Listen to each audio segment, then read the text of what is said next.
Your roof is dying right now. Not in 30 years. Not in 20. Right now. The shingles on your house are losing material every single time it rains, and you have no idea because you never go up there. Nobody does. That is the whole game.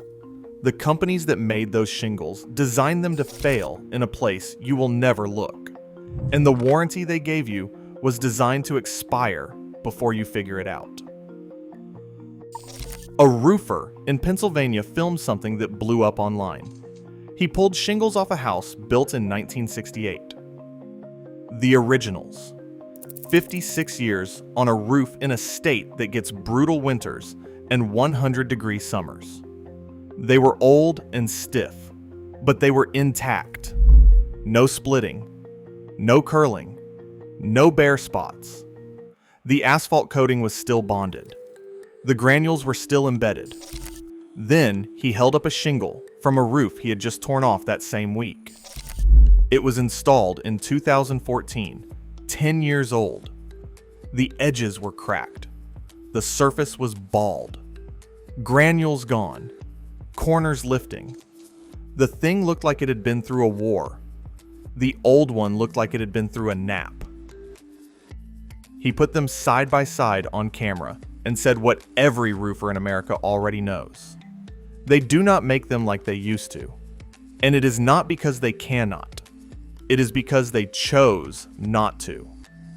This is how they did it. Before the 1980s, most asphalt shingles used an organic felt base. Thick, heavy, drenched in asphalt. That asphalt was everything. It was the waterproofing, the ultraviolet protection, the flexibility. The reason those shingles could take decades of sun and rain and freeze-thaw punishment without quitting.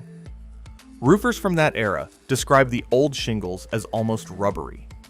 You could bend them in half in the cold and they would not crack. They would bounce back. Try bending a modern shingle in January. It snaps like a potato chip. So what changed? In the 1990s, the manufacturers made a switch. They moved from organic felt to fiberglass mat.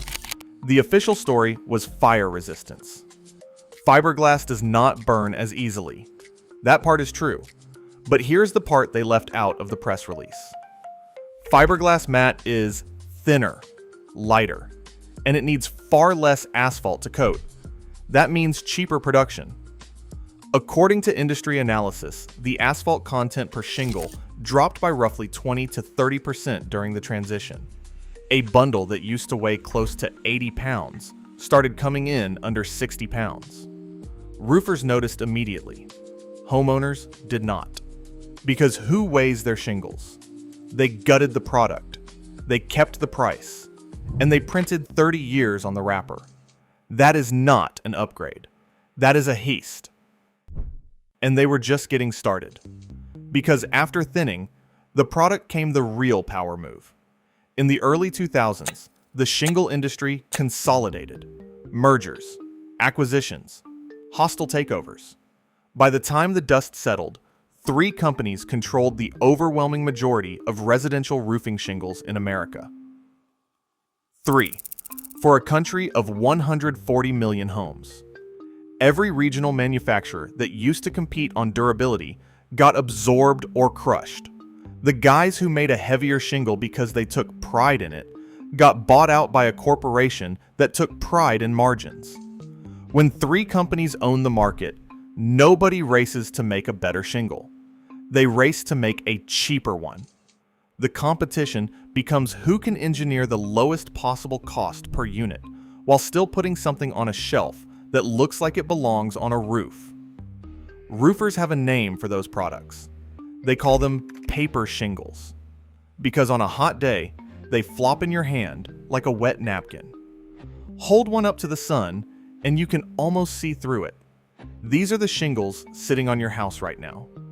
And you paid premium money for them. But the real masterpiece is not the shingle. It is the warranty.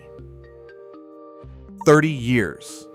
That is what the package says. That is what the salesman says.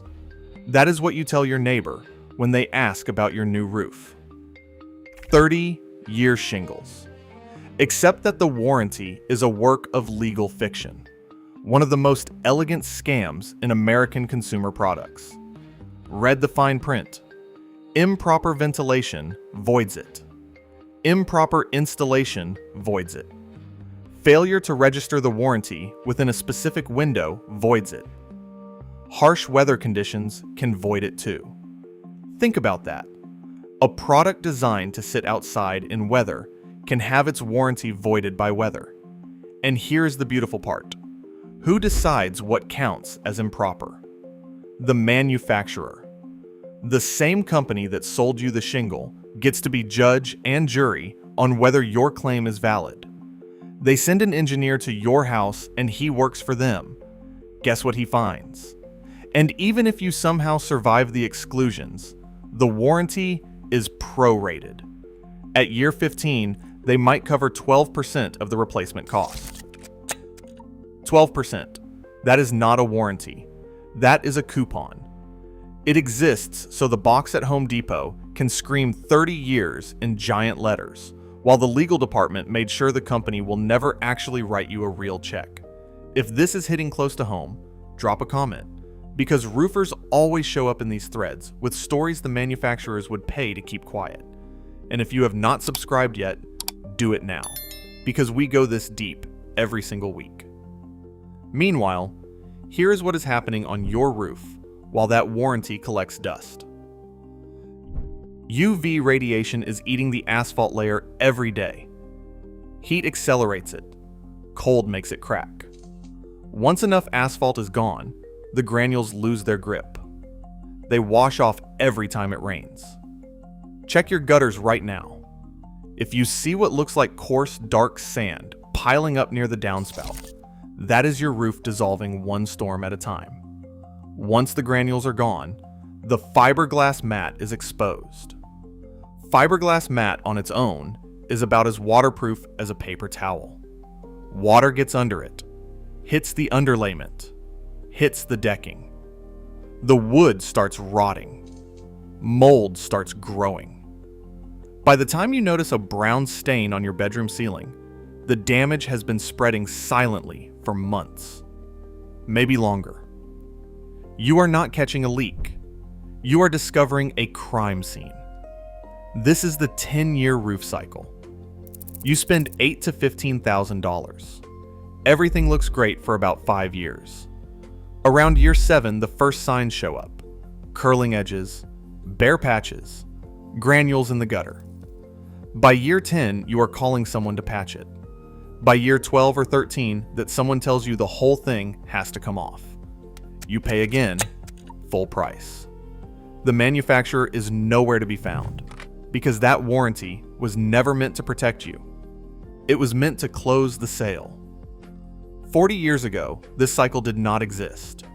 A roof from the 1960s or the 1970s on a properly ventilated house went 30 to 40 years before it truly failed. Not because the homeowner got lucky, because the shingle actually had enough material in it to do the job it was sold to do. Your parents paid for a roof and got a roof. You paid more than they did, adjusted for inflation, and you got a 10-year countdown with a certificate that says 30. But there is another machine running inside this scam that almost nobody talks about. The labor side. And this one is ugly. After every major hailstorm, roofing crews flood into the affected area like sharks after blood, door to door. Yard signs everywhere, free inspections. They climb your roof with a clipboard and they find damage.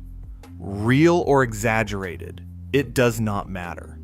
They file the insurance claim for you, handle the adjuster, handle the paperwork. They make it so easy, you barely have to think. And that is the trick. Because while you are not thinking, they are installing the cheapest shingle the distributor stocks at the highest price the insurance company will approve. The profit is in the gap. The wider the spread between what insurance pays and what the materials actually cost, the more money the roofer takes home. That means the company has zero reason to put a quality product on your house. Zero. You get the thinnest shingle on the truck. The crew bangs it out in 6 hours, cutting corners on underlayment and flashing, because every extra hour is lost margin. They are in the next neighborhood before your trash can is back from the curb. Your brand new roof is already on its countdown, and the guy who installed it is gone forever. Some roofers fight this. There are contractors out there who refuse to touch commodity shingles and who walk homeowners through the actual differences between product tiers. But they are fighting an entire ecosystem that is optimized against them. Manufacturer to distributor to installer. Every link in that chain is rewarded for speed and volume, not for what sits on your house for the next 3 decades. A retired materials engineer who posts about roofing chemistry online said something that reframes this entire industry. He said the shingle companies figured out the perfect crime. A roof is the one part of your house you never see. You do not walk on it. You do not touch it. You do not inspect it. You forget it exists the day after it is installed. And by the time it fails, the warranty has been prorated into nothing. And the salesman who sold it to you retired to Florida. Nobody gets blamed. Nobody gets sued.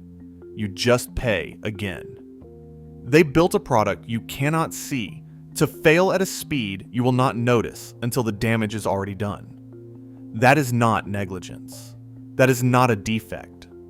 That is a business model refined over decades by people who understand one thing perfectly. You will never climb a ladder to check. A woman in that Pennsylvania roofer video left a comment that tells you everything you need to know about what happened to this industry. Her parents bought their house in 1971 and replaced the roof once in 53 years. She bought hers in 2008 and is already on her 3rd roof. Same town, same weather, same style of house. 3 roofs in 16 years versus 1 in half a century. That is not wear and tear. That is an industry that turned your ceiling into a subscription service and bet that you would never look up long enough to notice.